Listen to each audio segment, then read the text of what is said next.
The Scottish Government has, as a conscious political choice, made an effort to maximise foreign direct investment as a tool for growing the Scottish economy. FDI, according to the Scottish Government, seeks to attract foreign-owned companies to directly set up or expand their operations in Scotland. However, just last week, research by the Commonwealth think tank found that the pursuit of FDI has resulted in a net outflow of over £250 billion between 1998 and 2021. In 2021 alone, Scotland produced £10 billion more in GDP than in gross national income. This means Scotland produced more than what its people and businesses earned.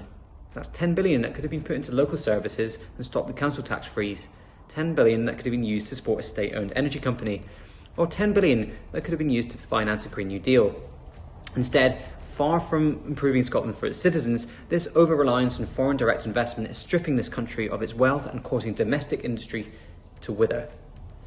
The leaking of wealth inevitably leaks power, and an over-reliance on foreign capital has and will lead to the capture of Scotland's democracy as politicians are pressured to appease investors who have already demonstrated the ability to move investments elsewhere if demands for tax breaks, the erosion of workers' rights, capture of environmental standards, or other legislation that may reduce rates of profit are not met. Meanwhile, it was revealed yesterday by the Herald that the Japanese and Italian governments stand to gain millions from a profitable stake in what has been called the world's largest floating wind farm off the Aberdeenshire coast, as the companies investing in the project are either part or wholly owned by foreign governments. The Scottish Government has hit back at critics of its failure to come good on a policy commitment to create a state-owned energy company, arguing that it does not have the devolved powers to do so.